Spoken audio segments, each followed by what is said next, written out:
Well, hello people, and welcome to a video just looking at the update that came out, indeed the first update from Ice Flake Studios after they took the development over from Colossal Order on Cities Skylines 2. It's quite an interesting little update this, so let's get stuck straight into it. Ice Flake are going to keep us updated in these new blogs called City Corners over the next few weeks and months and years it seems. But perhaps most excitingly as part of this update is the introduction and the first mention of mod integration, which is very, very fun. So the very popular recolor mod, this was also known as repaint on CS1, allows you to essentially change the colors of your buildings, the various accents, window frames, roof tiles, etc. And we can see here this interface actually functioning very much like the mod, just some simple color sliders to set the various different accents on the buildings, which is just so much fun. It's such a nice quality of life upgrade. And I'm so excited to see Ice Flake's attention almost immediately turning to these kind of base level quality of life upgrades. Along these lines, I would love to see toggleable anarchy and a node manipulation so we can bring them up or down or left or right on buildings as well, of course. For that extra base game quality of life that CS2 really desperately craves. So happy to see mod integration being an immediate priority, it would seem.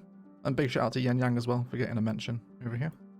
Inspired by the fantastic recolor, of course, by Yen Yang. Later down the line, they also plan to add the possibility of saving color sets as favorites, making it easier to copy and paste these palettes around the city, but this will come at a later time. Also looking at UI makeovers, this is a screenshot. It's cleaner, smoother.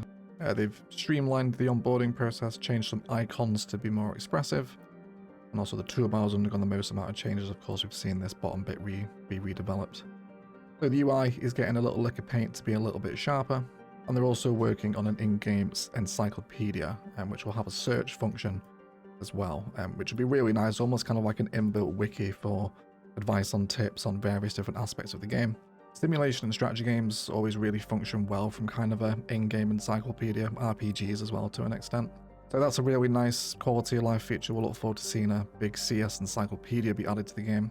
Sticking on the theme of visual improvements, they are looking at the lighting, which is one of my biggest gripes with the game, and they've improved both daytime and nighttime lighting, giving nighttime more visibility.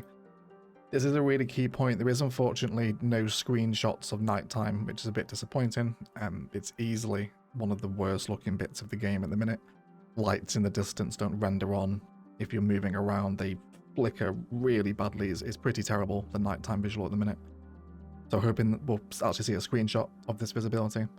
And the sky texture has also been updated as well. Fog settings have also been updated and are now controlled by the weather or level of cloudiness. You can see here Mountain Village before with clear skies, and then we also have after with the weather being slightly cloudy. So there's some slight improvement here. I think we'll have to wait to really get our hands on it to see how much of an improvement we can expect with these visual upgrades. And finally, one of the most hated features of the seasonal update is the snow not falling on specific lots and just leaving them with very harsh white borders. And this has now been addressed, where you can see the grass in the back gardens and the front as well actually receiving snow, which should make snow a little bit more tolerable. I'm hoping as part of continued visual and graphical improvements that they do continue to work on the seasons, because the snow is a little kind of overblown at the minute. It's very overexposed. It's just super bright, so hopefully that will continue to get there. And they also mentioned that they have begun the process of improving other aspects of the environment, like ground textures, which is a much requested feature. Of course, the change of the theme style from CS1 was quite missed, wasn't it? Because you could customize gravel, sand, cliff texture so easily on CS1. Speaking of this, I would love to see a theme mixer added to this base game quality of life angle they're coming to.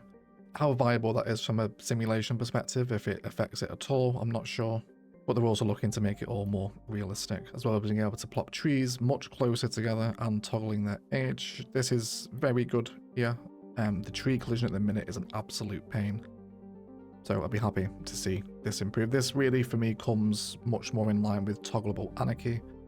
I want to be able to place other things much closer together, not just the trees, but hopefully that's on their mind as well. Before going on to say, while some of these improvements might not be ready for this patch, they're hopeful that they're going to be at least in the next one.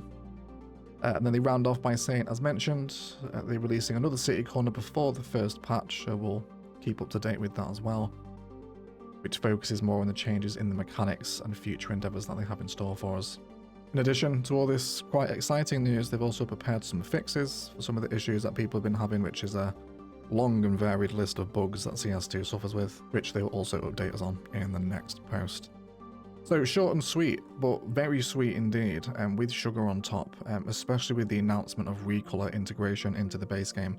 That is very tidy indeed. I'm quite excited for that. And hopefully it's just the first of many of these quality of life improvements that CS2's engine so desperately craves without the mods there to help it along. Either way, let's keep the comments section a bubbling little discussion here. What do you think of this? This has been pretty well received amongst the vast majority of the CS community, me included, who has been previously quite skeptical about the future of CS2. But this is a great first contact for Iceflake Studios. Looking forward to hearing much more. Either way, let me know what you think about it. I'll show up and leave it there. Thank you all so much for watching. And as always, enjoy the rest of your day.